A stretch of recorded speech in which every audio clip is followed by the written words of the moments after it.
नाज़रीन, मैं हूँ सुफियान अली लाहौरी और आप हज़रात देख रहे हैं मौलवी मीडिया। एक कहावत है कि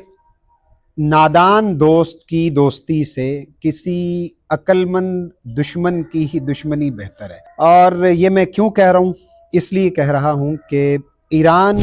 का मामला इस वक्त पूरी दुनिया में ज़ेर बहस है। जंग लगी हुई है और दोनों जानिब से हमले हो रहे हैं। जब से जंग शुरू हुई तो इस दौरान तमाम अहलो सुन्नत वल जमात, मिडल ईस्ट के, पाकिस्तान के, एक वक्त के लिए भूल गए थे कि ईरान अहलो सुन्नत वल जमात का पुराना और देरीना दुश्मन है।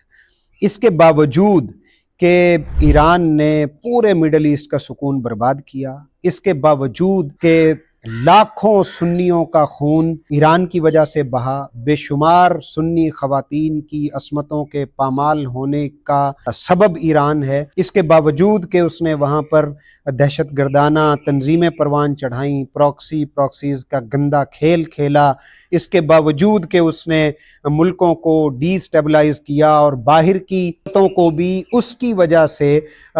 ये जुर्रत पैदा हुई कि उसने कई मुल्कों पर हमले किए। इसके बावजूद कि पाकिस्तान में फातमियून, ज़ैनबियून जैसी खूनखार दहशत गर्दाना तंजीमों की पुश्त पनाही ईरान से होती रही, इसके बावजूद कि पाड़ा चनार में बहुत भारी भरकम असलहे की मौजूदगी के ताने बाने ईरान से जाकर मिलते हैं, इसके बावजूद कि यहाँ पर शिया बिरादरी की बहुत सारी ऐसी तंजीमें जो अहले सुन्नत वल जमात के नौजवानों को शहीद करने में जिनका हाथ रहा, इस सब के बावजूद सिर्फ इस एक बिना पर कि ईरान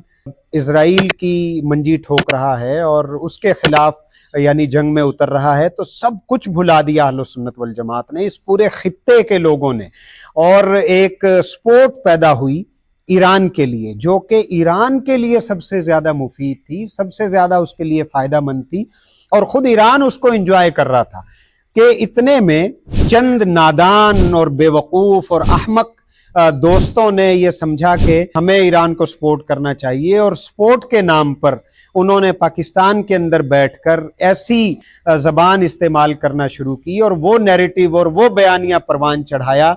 कि जो एक सपोर्ट पैदा हुई थी ईरान के लिए पाकिस्तान में, वो धड़ाम से ज़मीन बोस हो गई और ख़ुद ईरान अपने सर पर हाथ मार रहा है कि ये कैसे हमारे बेवकूफ़ और नादान और अहमक दोस्त हैं कि कई मुल्कों के अंदर जो हमारे लिए सपोर्ट पैदा हो रही थी और पाकिस्तान सुन्नियों के अंदर हमारे लिए सपोर्ट पैदा हो रही थी, वो सारी की सारी इन्होंने यकदम उसको ज़मीन बोस कर दिया। और हैरत होती है कि कितने आवत है, ये कितनी सादिर आती है और कितनी सच साबित होती है इन हालात में। अगर इन चंद लोगों ने, जिनकी तस्वीरें आप हज़रात को नज़र आ रही हैं, अगर ईरान मुखालिफ, ये ईरान के भी बयानिए के मुखालिफ है कि ईरान पाकिस्तान को सालिसी के लिए कबूल कर रहा था, मुज़ाकरात आपस में चल रहे थे और म्यूचुअल अंडरस्टैंडिंग से चीज़ें आगे बढ़ रही थी कि इन्होंने स्टेट को रगेदना शुरू किया, पाकिस्तान को इन्होंने बुरा भला कहना शुरू किया, पाकिस्तान की पॉलिसी पर इन्होंने आवाज़ उठाना शुरू की और जो एक्सपोर्ट पैदा हो रही थी बहुत अच्छी, उसको आनन फानन इन्होंने मुतासिर किया। और अब हाल ये है कि पूरे पाकिस्तान भर से ईरान के बारे में जो सपोर्ट पैदा हो रही थी वो कड़ी तनकीद में बदल रही है और पुरानी चीज़ें जिनको भुला दिया था लोगों ने, उनको याद करवाया है दोबारा से और वो ज़ेरे बहस आ रही हैं इन 2-3 लोगों की वजह से, जिनका चेहरा आप हज़रात को नज़र आ रहा है। तो इसलिए आप भी मोहतात रहें, चौकन्ने रहें और कोई अक्लमंद दुश्मन बना लें, लेकिन मेरी आपको एक नासिहाना एक तजवीज़ है कि कभी भी बेवकूफ़ और अहमक दोस्त मत बनाइए। अस्सलामु अलैकुम व रहमतुल्लाहि व बरकातहू।